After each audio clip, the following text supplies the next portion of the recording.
दोस्तों, बहुत समय पहले की बात है। एक छोटा सा राज्य था। उस राज्य का राजा बहुत खुशहाल था। उसके पास किसी चीज की कोई कमी नहीं थी।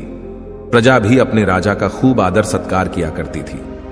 प्रजा अपने राजा से बहुत खुश थी। लेकिन आज कुछ ऐसा हुआ था जिससे राजा की नींद हराम हो चुकी थी। राजा को रात भर नींद नहीं आ रही थी। 25 सालों से आज तक ऐसा कभी नहीं हुआ था। राजा के साम्राज्य पर आज तक किसी ने हमला करने का प्रयत्न तक नहीं किया था। लेकिन आज पड़ोसी राज्य ने इस छोटे से राज्य पर आक्रमण कर दिया और आज राजा को अपने 25 साल पहले की वो दिन याद आने लगे जब वह एक राजा न होकर केवल एक सेनापति था और वह अपनी राजा की आज्ञा का पालन करते हुए युद्ध की तैयारियां कर रहा था। लेकिन उस वक्त उसके मन में कोई शंका नहीं थी। किसी चीज का निर्णय नहीं लेना था, इसलिए वह चैन से उन चीजों की तैयारियों में जुटा था।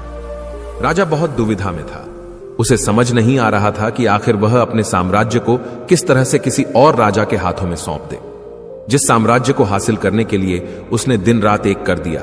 कई लोगों को धोखा दिया, कई लोगों को पीड़ा दी, कई लोगों को कष्ट दिया, कई प्रकार की राजनीति रची, कई प्रकार के षड्यंत्र रचे। इतनी सारी मेहनत करने के बाद जब उसे राजा का सिंहासन प्राप्त हुआ है, उस सिंहासन को, उस साम्राज्य को वह अपने हाथों किसी और को कैसे थमा दी। राजा को कुछ भी समझ नहीं आ रहा था कि वह क्या करे। वह बहुत चिंतित था, परेशान था, करवटें बदल रहा था, लेकिन उसे कोई तरीका सूझ ही नहीं रहा था। राजा यह बात बहुत अच्छी तरह से जानता था कि बात केवल मेरी नहीं है, इस पूरे साम्राज्य की है। राजा ध्यान करना जानता था। वो बार बार ध्यान करने का प्रयास भी कर रहा था ताकि वह शांत हो सके, उसका मन शांत हो सके और वह अपनी अंतरात्मा की आवाज सुन सके। उसने कई बार प्रयास किया, लेकिन हर बार उसे असफलता ही हाथ लगी। वह अपने मन की आवाज अर्थात अपनी अंतरात्मा की आवाज सुनने में असफल रहा, जिस कारण वह बहुत परेशान था, चिंतित था और बहुत दुविधा में था। वह समझ नहीं पा रहा था कि आखिर वह क्या फैसला करे और उसके पास बहुत कम समय भी बचा हुआ था। केवल उसके पास आज रात का ही समय था। कल सुबह पड़ोसी राज्य उस पर आक्रमण कर देगा। यदि वह केवल अपने लिए फैसला करता है तो इस साम्राज्य के लाखों लोगों की जान पर बन आ सकती है, और यदि वह इस पूरे साम्राज्य के लिए सोचता है तो उसे पड़ोसी राज्य के राजा के सामने झुकना होगा, उनका सम्मान करना होगा और अपने हाथों इस साम्राज्य को उन्हें सौंपना होगा। राजा बेहद दुविधा में था, अत्यधिक परेशान था। आखिरकार वह अपने महल की छत पर पहुंचा जहां ठंडी ठंडी हवाएं बह रही थी। रात का समय था, चारों तरफ सन्नाटा था, खामोशी थी। राजा ने छत पर पहुंचकर आसमान की तरफ देखा। आसमान में एक पक्षी निडर होकर उड़ रहा था। अपनी ही मस्ती में, अपने ही अंदाज में उसे रोकने वाला कोई न था। उस पक्षी को देखकर राजा को यह एहसास हुआ कि जब तक कोई व्यक्ति अकेला होता है तब तक वह मस्त होता है, अपने में खोया हुआ होता है। उसे किसी प्रकार की कोई जिम्मेदारी नहीं उठानी पड़ती। वह जब चाहे, जैसा चाहे वैसा फैसला ले सकता है। लेकिन जब हमारे सर पर जिम्मेदारी आ जाती है तो फिर एक आदमी अपना अकेलापन, अपनी मस्ती, अपनी आजादी खो बैठता है, क्योंकि उसके सर पर जिम्मेदारियां हैं। उसे हर एक चीज देखनी है, समझनी है और ऐसे बहुत से लोगों को सोच समझकर ही कोई निर्णय लेना है। काफी समय बीत चुका था और अब तक राजा ने कोई निर्णय नहीं लिया था, और जब राजा को कोई भी रास्ता नजर न आया तो वह अपना घोड़ा लेकर अपने गुरु के आश्रम की ओर निकल पड़ा। राजा के गुरु भी बहुत सख्त थे। उन्होंने पहले से ही राजा को यह चेतावनी दे रखी थी कि जब तक कोई ऐसी दुविधा न पड़े, जब तक तुम्हारे पर ऐसी कोई बड़ी समस्या न पड़े कि तुम्हें मेरी जरूरत पड़े, तब तक तुम यहां पर कभी मत आना। राजा अपना घोड़ा लेकर आश्रम पहुंचा। वहां पर जब उसने देखा तो उसके गुरु ध्यान में लीन थे। वह अपने गुरु के ध्यान को भंग नहीं करना चाहता था। अपने गुरु को ध्यान में देख उसके मन में एक बार फिर से द्वंद्व युद्ध चालू हो गया। उसका एक मन कहता कि गुरु को ध्यान से बाहर लाओ, तभी वहीं पर उसका दूसरा मन कहता, नहीं नहीं, यदि गुरु को ध्यान से बाहर लाया गया तो यह उचित नहीं होगा। गुरु क्रोधित हो जाएंगे और फिर उसके बाद क्या होगा यह कोई नहीं जानता। वह द्वार पर खड़े होकर यह सब सोच ही रहा था। तभी तक आश्रम से आवाज आई, हे राजन, तुम दरवाजे पर खड़े होकर क्या कर रहे हो? भीतर आओ।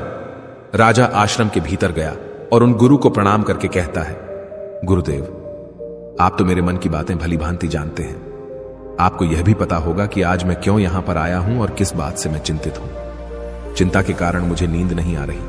आप ही बताइए, मैं क्या करूं? मैं किस तरह से कोई एक निर्णय लूं?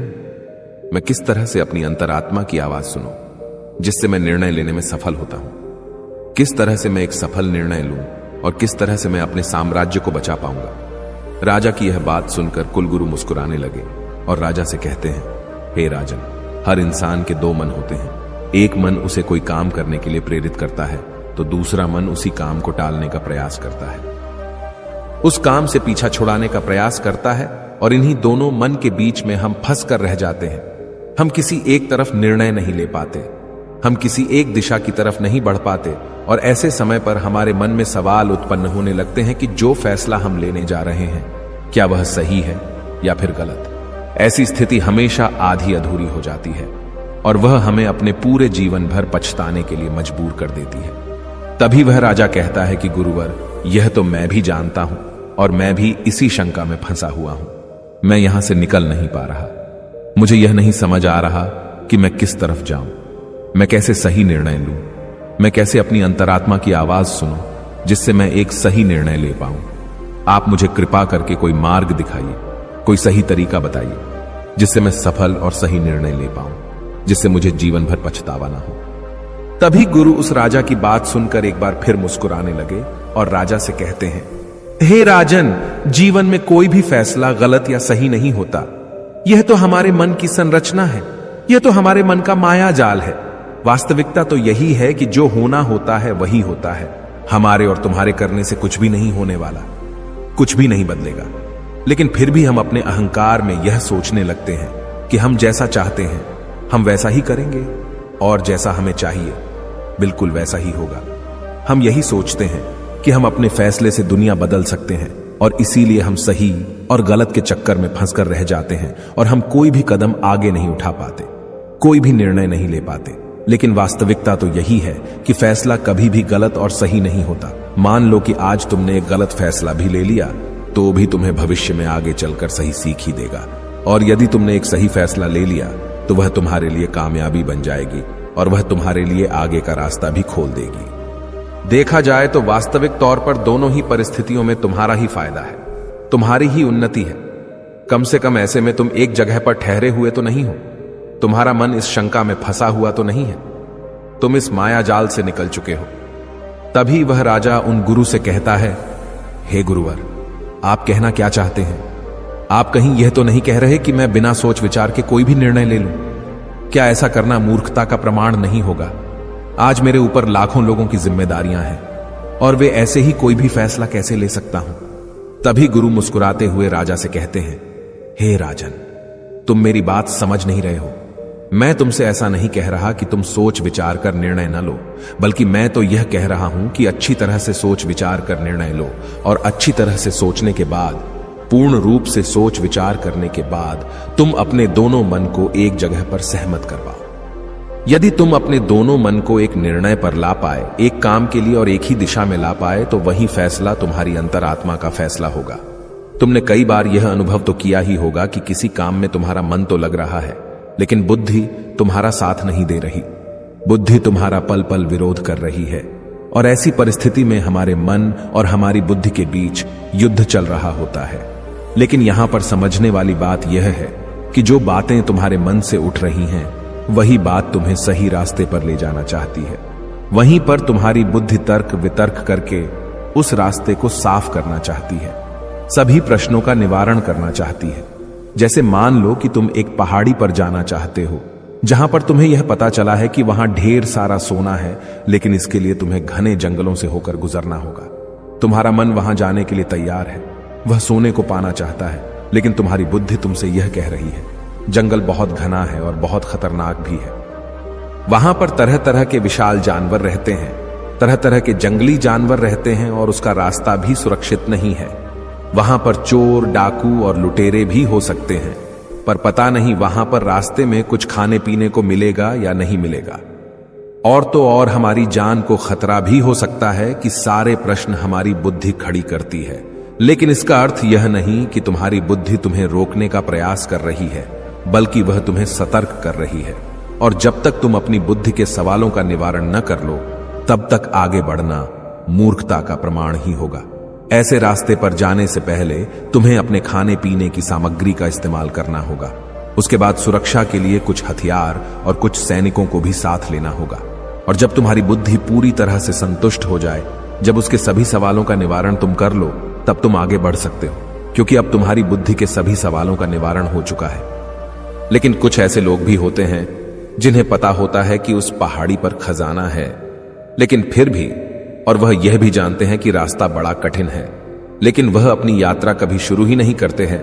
यह बात और है कि हो सकता है कि तुम्हें वहां पर पहुंचकर कोई खजाना न मिले और तुम्हें वहां से खाली हाथ ही लौटना पड़े। लेकिन तुम्हें इस सत्य को भी जान लेना आवश्यक है कि जो होना होता है वही होता है। उसका अफसोस करके कोई मतलब नहीं। तुमने तो अपनी पूरी कोशिश की थी, तुमने अपना पूरा प्रयास लगा दिया था, लेकिन इसके बाद भी तुम्हें सफलता न मिले तो इसका अर्थ यही है कि वहां पर तुम्हारे लिए जो होना था वही हुआ है। उसका अफसोस करके कोई अर्थ नहीं, लेकिन उसे यूं ही जाने भी नहीं देना चाहिए। उस हार से, उस अनुभव से हमें कुछ सीखना चाहिए, उसे सीख लेनी चाहिए, और उसके बाद तुम्हें अपनी कोशिशों को और भी ज्यादा बेहतर बनाना चाहिए। सिर्फ इसी चीज पर काम करना चाहिए ना कि व्यर्थ बैठकर पश्चाताप करना चाहिए, अफसोस करना चाहिए। मैं तो तुम्हें बस यही समझाना चाहता हूं कि अंतरात्मा की आवाज हमें तब सुनाई देती है जब हमारा मन और हमारी बुद्धि दोनों एक बात पर पूर्ण रूप से सहमत हो जाते हैं। तभी वह गुरुवर उस राजा को सावधान करते हुए कहते हैं, हे राजन, मेरी एक बात और अपने दिमाग में अच्छी तरह से बैठा लेना। जब भी कोई हानि होती है तो वह अपने पीछे पश्चाताप और अफसोस जरूर छोड़कर जाती है। तुम्हें हमेशा अपनी हार पर ऐसा ही लगेगा। यदि मैंने कुछ ऐसा कर दिया होता तो शायद मैं सफल हो गया होता, और यही पश्चाताप, यही अफसोस तुम्हें हर काम के पीछे नजर आएगा। जिस काम में तुम असफल हुए हो, जब भी कोई व्यक्ति असफल होता है तो वह यही सोचता है कि यदि मैंने इस काम को उस तरीके से कर दिया होता या फिर उसके कहे के अनुसार कर दिया होता तो शायद मैं आज यहां पर सफल हो चुका होता। लेकिन वास्तविकता तो यही है कि तुम्हें कभी भी इस बात का एहसास नहीं होने देगी कि तुम्हारे साथ क्या तय किया गया है और तुम्हारे साथ क्या होने वाला है। हां, यह बात और है, कुछ सचेत और कुछ जागरूक लोग ही इस बात को जान पाते हैं कि उनके साथ आगे क्या होने वाला है। इसलिए वह कभी भी उस चीज के होने का पश्चाताप नहीं करते, उसका अफसोस नहीं करते, क्योंकि उन्हें पूरा पता होता है कि आखिर क्या होने वाला है, और वह अपनी पूरी कोशिश करते हैं। उसके बाद जो कुछ होना था वह तो होना ही है, उसमें पछतावा करके क्या लाभ। किंतु जिन लोगों को अपने फैसले पर यकीन नहीं होता, वह हमेशा केवल सोचते ही रह जाते हैं। वह हमेशा अतीत के बंधनों में बंधे रह जाते हैं, दुखी रहते हैं, रोते रहते हैं, लेकिन वह अपने जीवन में कुछ नहीं कर पाते। लेकिन एक बुद्धिमान व्यक्ति यह भली भांति जानता है कि अतीत को बदला नहीं जा सकता। हां, उसे सीख जरूर ली जा सकती है, लेकिन उस पर बैठकर अफसोस करना व्यर्थ है।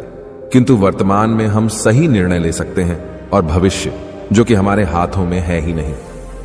इसके बाद उन गुरु ने राजा को वहां से जाने का आदेश दे दिया, और वह वापस से ध्यान में लीन हो गए।